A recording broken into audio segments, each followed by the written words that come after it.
جب ظلم اپنی انتہا پر پہنچ جائے اور صبر اپنی معراج پر، تو تاریخ ایک ایسی کہانی لکھتی ہے جسے دنیا قیامت تک یاد رکھتی ہے۔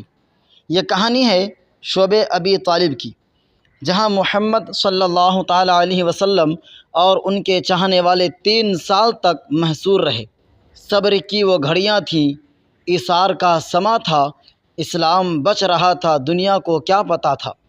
ناظرین کرام، آج ہم سیرت النبی کے اس دردناک باب کو یاد کریں گے جسے تاریخ شعب ابی طالب کا محاصرہ کہتی ہے۔ یہ وہ وقت تھا جب مکہ کے کافر قریش اسلام کے بڑھتے اثر سے گھبرا گئے تھے۔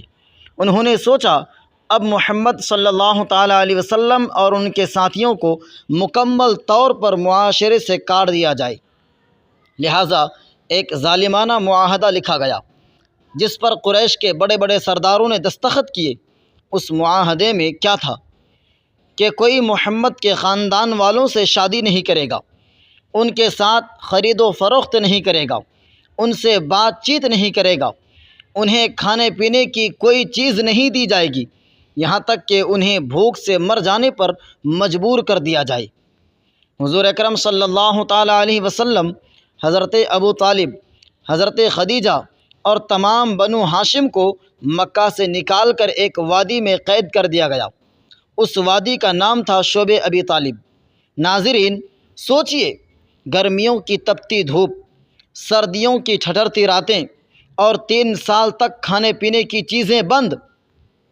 کبھی ایسا ہوتا کہ صحابہ درختوں کے پتے کھا لیتے، کبھی خشک چمڑے کو ابال کر پی جاتے، بچے بھوک سے بلبلاتے اور روتے، ان کے رونے کی آوازیں مکہ کے کافروں تک جاتی تھیں، لیکن ان کے دل نہیں پسیجتے تھے۔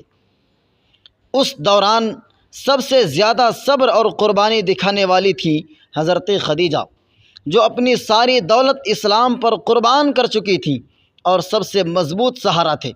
حضرت ابو طالب، جو بھتیجے محمد صلی اللہ تعالیٰ علیہ وسلم کو بچانے کے لیے اپنی جان ہتھیلی پر رکھے ہوئے تھے، لیکن اللہ تعالیٰ اپنے محبوب کو بے سہارا کب چھوڑتا ہے؟ 3 سال بعد اللہ نے ایک معجزہ دکھایا۔ وہ معاہدہ جسے قریش نے کعبہ کے اندر لٹکایا تھا، اللہ نے دیمک بھیج کر اس کے سارے الفاظ مٹا دیے۔ صرف ایک جملہ باقی رہ گیا، بِاسْمِکَ اللہم، یعنی اے اللہ تیرے نام سے۔ یہ دیکھ کر مکہ کے کچھ نرم دل لوگ چونک گئے اور انہوں نے قریش پر دباؤ ڈالا کہ یہ بائیکاٹ ختم کرو۔ یوں 3 سال کا یہ سخت محاصرہ ختم ہوا۔ ناظرین کرام، آپ کے خیال میں شعب ابی طالب میں سب سے بڑی قربانی کس کی تھی؟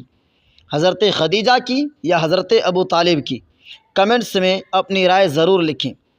اس واقعے سے ہمیں کیا سبق اور کیا پیغام ملتا ہے؟ اس واقعے سے ہمیں کیا سبق ملتا ہے؟ جب ایمان پر سختی آئے تو صبر کے ساتھ ڈٹے رہنا چاہیے۔ دنیا کی دولت اور آسائشیں فانی ہیں، مگر دین کی خدمت ہمیشہ باقی رہتی ہے۔ اسلام قربانی اور ایثار کے بغیر زندہ نہیں رہ سکتا۔ یاد رکھیں، اگر شعب ابی طالب کا یہ صبر نہ ہوتا تو آج اسلام پوری دنیا میں نہ پھیلتا۔